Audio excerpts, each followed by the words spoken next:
read Sammy's book during those solos in Van Halen, you weren't exactly bored. Well, 20 minutes, that's okay, but anything less than 20 minutes, you can't do anything. I want to ask you, Oops. I want to ask you about being in this business for as long as you have, because you have seen all sides of it, man. I mean, when you came out, you know, it was the age of vinyl and 8-tracks and stuff like that, and you've ridden the evolution of it through cassettes to CDs to MP3s to labels, to the importance of labels, major labels, indie labels, not having a label at all. What's your thoughts about where we are in 2013 with the industry, the pros and cons as it relates to you as an artist?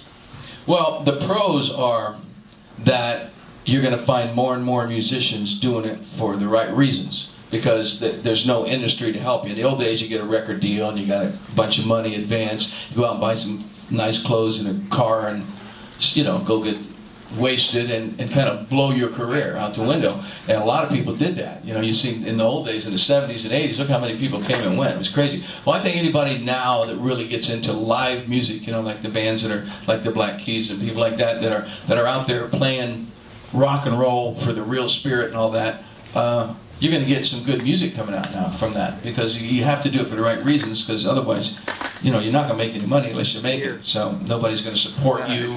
And I think it's kind of bringing live music back. You got to pack your gear up, go down to a place like this, or a club, or a friend's house, or some party, and just play for people. So I like that part of it, but it's really difficult because there's really not an industry anymore. Like I said, there's just an individual. There's the internet. That's an industry, but that brings like a lot of weird stuff, like the guy from China, you know. I mean, I think for that to be the biggest song of the year or something, it just strikes me weird. But I agree fully. Before we bad dance, for God's sakes. The Macarena was cool, though. Compared to that, yeah. I don't know if I'm going to go that far, but before we turn it over to questions from the audience, Sammy, if you could tell everybody, this is a landmark year for you, because it is 40 years since the first. It's funny watching you, and so many times that I see you, whether it was last night at Cabo, at Planet Hollywood, or here, inevitably, with all the amazing music you've made in your career, people are always getting you up to jam on stuff from the first Montrose album, which is one of the most influential and iconic hard rock albums ever, which came out 40 years ago and was the world's introduction to Sammy. You're celebrating this year. I know you've got plans in place to celebrate your 40 years since you started making records. Tell us about that.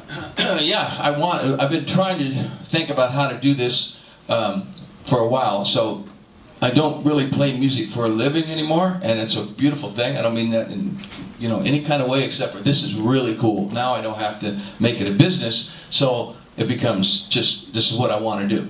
So it's what I want to do, and I'm having a hard time selling it to the promoters. But as usual, like, well, how are you going to do Where's that? Paul Davis? We need a residency at the Hard Rock. Where'd Paul go? He walked out of the room. We knew this was coming. I want to just go out with all the people that are alive that I ever played with, and play all the different eras. You know, like play 5 Montrose students, Denny, Carmassi, and Bill Church, who were dear friends. They're still alive.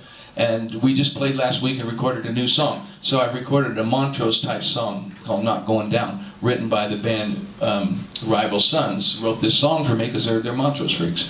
And then I'm writing a car song that's kind of like, it's called Bad on Fords, which is like Trans Am, I Can't Drive 55, my car era. And then, so I'm putting a new song to each era, and then the lifestyle stuff with the Wabos, you know, stuff called Waiting on the Sun. So I got these 4 songs I'm recording. But the point is I want to go out and play all those songs kind of in one night and bring out as many guys as I can, and end with Chickenfoot, you know, through the Wabos, and do that. But it's really difficult because it's so expensive to take that many people on the road, and it takes so much time on stage. I can only sing a couple hours, and then I can't sing that good the next night. So, you know, I'm trying to figure out how to do it. So maybe it's a 2-night deal. You know, play up to Van Halen the first night, and the second night from Van Halen through the Wabos, through Chickenfoot, something like that. I don't know. I can't let you off the hook. I wouldn't be doing my job if I let you off the hook on this, because you said you'd like to play all these artists with songs in these eras with people that are still alive, and to my knowledge, Alex and Eddie Van Halen and Michael Anthony are still alive. Well, I know Mike is. I see him all the time.